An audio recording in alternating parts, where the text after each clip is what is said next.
Welcome back to Area DMG. I'm your host, Wesley the Mile High Mouth, and today we're looking at episode 12 of Berserk, the 2016 series, though on Tsukiniya, Those Who Cling, Those Who Struggle. This is the last episode of season 1, and the next time that we're back with Berserk, instead of Berserk 2016 on those, it's going to say Berserk 2017, and then 201. Because, actually not, we'll just refer to that one as Berserk 2017. As the sequel to this season. Instead of doing the 201 for season 201, we'll just do Berserk 2017 101. So the first episode of the first season of the new series because it's in a new year. But yeah, let's get back to where we are here. It starts with a little bit of a monologue inside Lady Farnese, her head. She's got a little bit of a crush on Guts now, and I think that's pretty funny.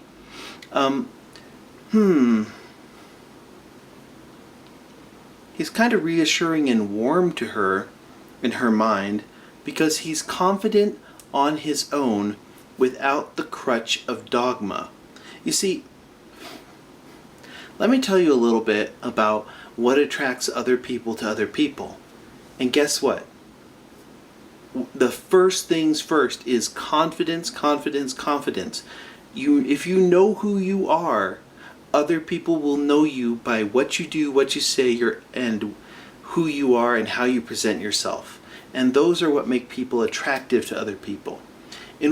Sometimes I guess in order to be loved, you have to be lovable or loving, or you have to have your own convictions that you stand strongly on.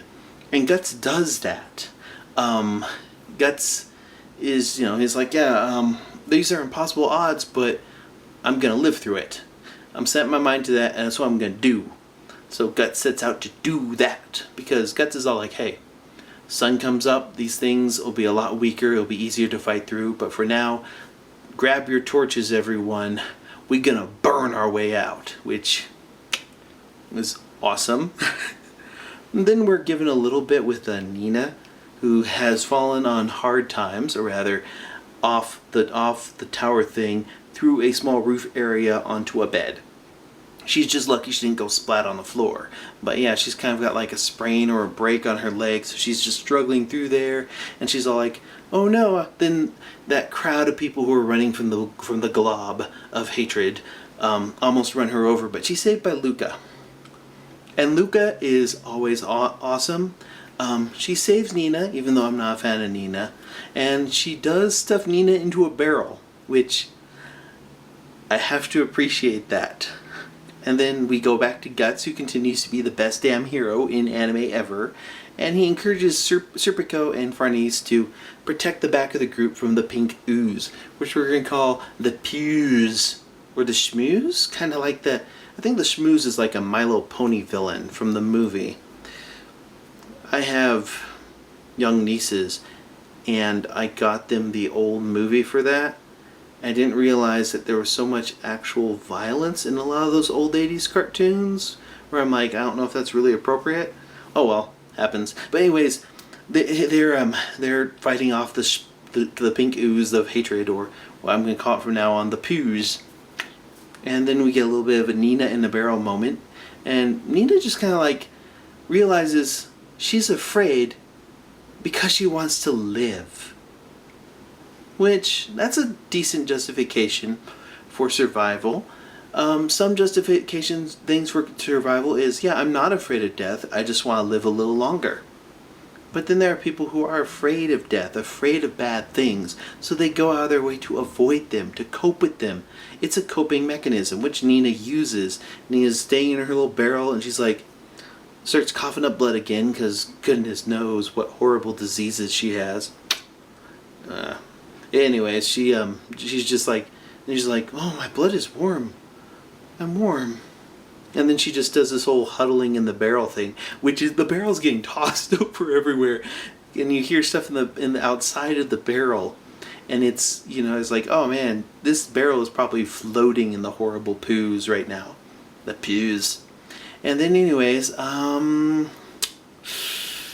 we go back to the back to the side of the tower, and Guts is all like, stuff is happening, and then Puck mentions that the behelit that Guts is carrying is resonating with the songs of agony and hatred from the poos, the pink blob. And the pink blob is slowly becoming like a hand type thing. And then Guts is all like, Griffith sense tingling, just like, pah! And the tower falls over and the sun comes out. But before that, we're given a little bit of a flash to a area in the woods with a character that's going to be important in season 2, and she's like, oh, this is as foretold. And I'm like, I can't wait to meet that character. I know that character, but I can't wait to meet that character in this show. So yeah, anywho, the tower falls over, the sun comes out, everything else has disappeared.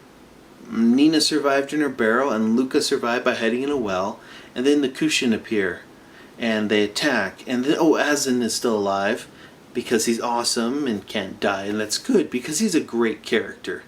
And then Zod shows up, just crashing through the wall. Everyone's just like, what is happening here? The Skull Knight shows up and is all like, that way, pointing off to the distance for Guts to show that, well, guess what horrible character Griffith finally manifests in a physical body again, just as he looks like he did before the whole thing with the king of Midland doing the thing, you know what I mean, in the movie.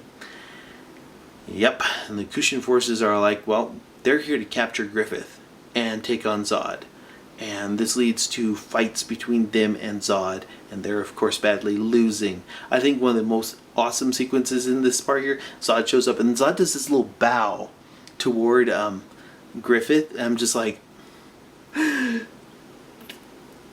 best villains. Yeah, and it is just great. And then Zod flies away with Griffith. And then we're slowly getting, like, the main characters are kind of hiding from the Kushan army, which has moved into the tower area. And Guts and Casca and Puck have run off on, like, a horse, and Guts is all, like, slashing his way out through this. We're winding down a bit. Every character is just kind of going their own way. Ishidoru decides, I'm going to go this way and look for Guts. Lady Farnese decides to give up being part of the Holy See, that whole thing, the Holy Knights and stuff. And then Serpico and Azin follow her, and she's going to go look for Guts. So you have Ishidoru looking for Guts. You have the other characters looking for Guts. And then Nina wanders off from Luca and finds out that Joachim is still alive. I'm like, why does she get a happy ending? I don't like her, and she's not dead in the comics or in the show. And I'm like, but things work out okay for her. Sometimes bad people get good results in these shows, and that's okay.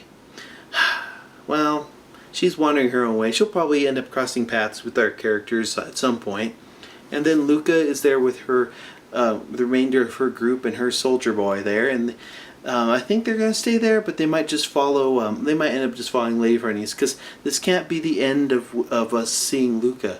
She needs to get back there with Guts and group, and I can't wait to see how this goes, how everyone gets back into that group motif again, because I'm like, I like this, and Luca is a great character, and there's just some great promise for 2017 when the next season comes out.